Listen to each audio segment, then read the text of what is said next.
Hey everybody, this is Ken. I am back with another accessory from Teslasy. Teslasy was nice enough to send me this upgraded T9 display. I recently reviewed this maybe a year ago, I'm not sure, and it's really my top favorite. The previous version that I had is the same as this one. Everything was nice, it's real slim, high quality display, but it blocked airflow a lot because it didn't have any kind of built-in vents. Well, this one has built-in vents. It does have, I think, 2 new UI choices, and this is how it looks. I do love their products because they do stand on their word and they do send over-the-air updates. But if you want to pick this up, I think there's a 26% discount using my discount code, and I'll leave that in the description below for you if you want to pick this up. But this was sent to me free of charge. My own honest opinion about this product.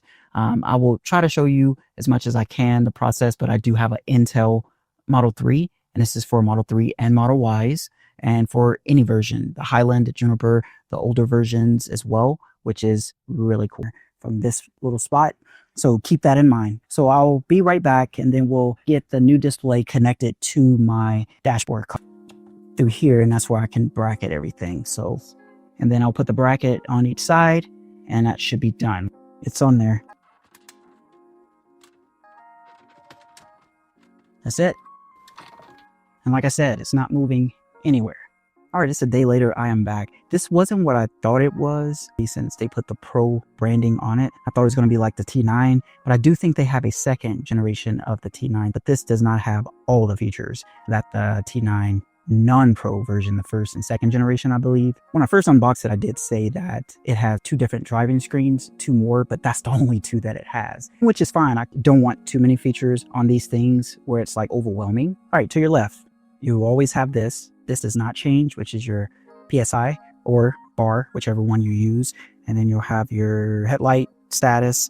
Of course, if your seatbelt up at the top, which I kind of like it at the very top, and it's really big, is what gear you're in, park, reverse, all of that. In the middle, how fast you're going, your miles per hour or kilometers. Down here to the bottom left, you have how many miles you have left on your car. Now it don't show the battery percentage, which I wish it just showed both. You got plenty of room right there.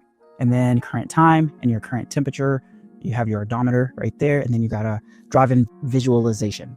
That's it on this one screen. And from the right side, if I just go to the left here, you have your little additional menus.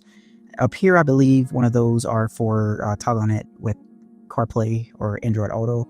But we're going to go to the little gear wrench. And this is the best screen, the T9 series, that is really good with touch.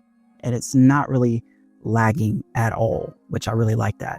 But you see you have general, display, wireless, and software. I did get a software update on this. I'll probably show you that as well. And it seemed like it was a big update on there, but you know, of course, that's the first thing I do. Wireless, when you see you have connection mode, CarPlay, car life, high car.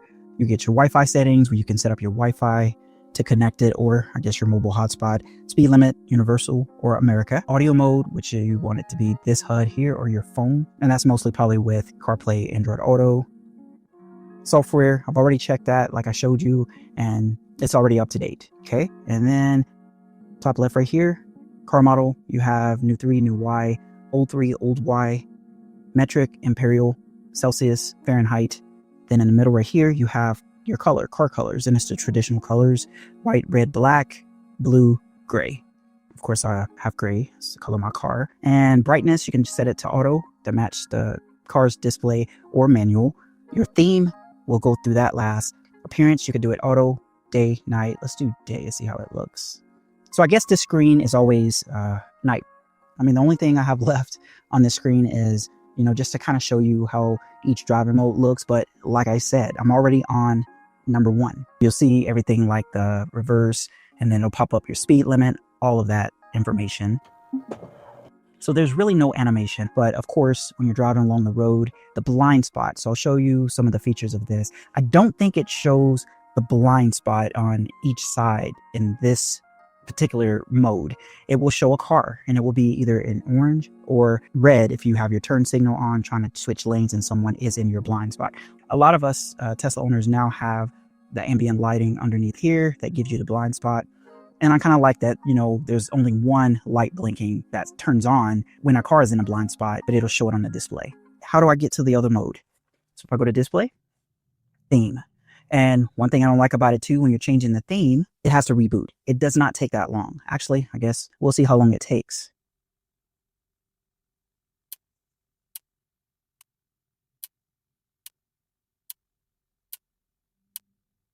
It's really fast. You can change it while you're driving and all of that. But this is kind of how the daytime looks of this, which is not my favorite. I like it better, this driving UI in dark mode. I think it looks really nice actually.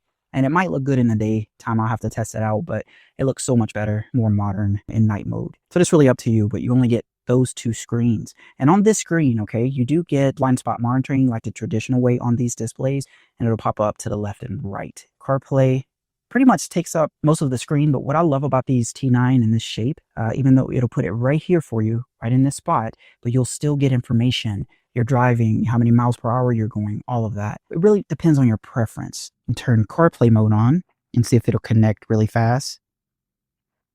Go to maps. And like I said, everything as you touch it, it's really good. It's a high def screen. I think it's at a good price point. If you don't want too much stuff shown on the screen, this would be the best screen for you. It's really nice. It shows each navigation between Waze, Google Maps, and Apple Maps. Then with my steering wheel, I can go right back to the driving mode. Let me change it. Back. I call this classic one just a default one. I have noticed there's been some bugs. Sometimes when I'm driving and I'm on just this main display, it'll flip back over to CarPlay. And I don't like that. And then it'll flicker or something on the screen. I'm sure they could fix that with over-the-air updates. That's why you need a company like Teslasy that will send updates. Some companies out there that send you a product and say that they're going to update it, and they never do. If you have any questions, please let me know. This Ken. I'll see you in the next video.